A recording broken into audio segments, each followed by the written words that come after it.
This is your SNEED-JET 1-inch printer, and we're going to be talking about your print menu and the settings.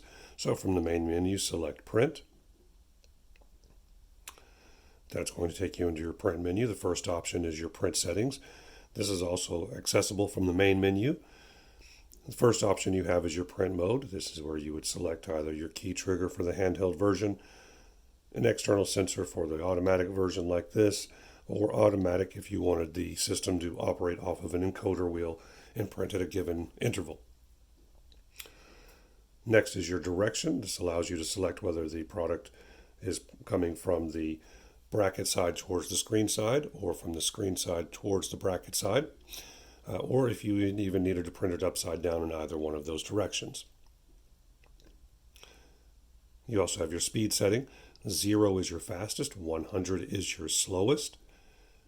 It's more akin to a print width, so the lower the number, the faster it will print because it's trying to squeeze everything together, and the higher the number, the slower that it prints because it's allowing everything to stretch out.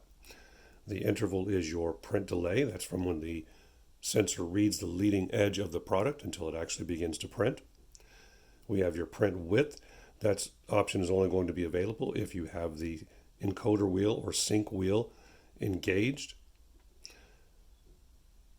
The higher the number, the longer the message will print. Next is your gray level.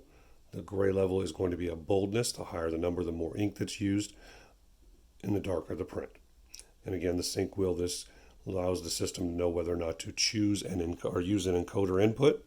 On the automatic, there is no input for the encoder. For the handheld version, you'll use that because it's going to directly relay that speed to the unit for hand speed. Next is your select file. This allows you to select a file for printing. You can either select it from the local drive, which is where we're at now, or a U-disk, which is a USB drive you would have plugged into the USB port on the side. Once you select that file, if you're on the U-disk, you would select the file and then click Copy to Local. That would move that file to the local drive for access, and then you would go back to local to select the appropriate file. Once you select it, then you would click OK to select that for printing. Or if you wanted to manage your files and delete one of these files, select it and then click the Delete button. Right now, we're going to choose a 4-line and then click OK, and that updates our code. The next option that we have is your counter set menu. Access to the counter setting allows you to take a look at your current value, your starting value or initial value, the step value, that's your increment. So if you wanted to count by 1s, 2s, 5s, 10s, whatever that is, you would set that number accordingly. Your ending value, right now we have it set to run out almost as long as it will go.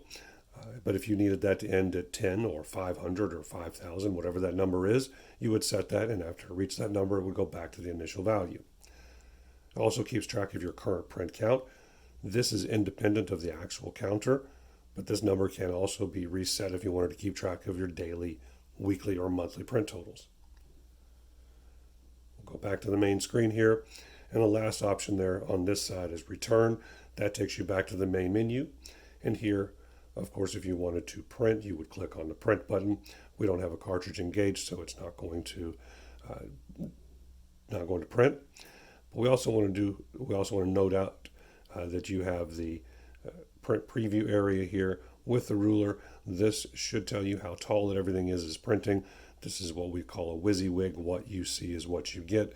So when the unit prints, it should be approximately the size that's indicated here. Thank you for using SNEED coding on the SNEED-JET 1-inch printer.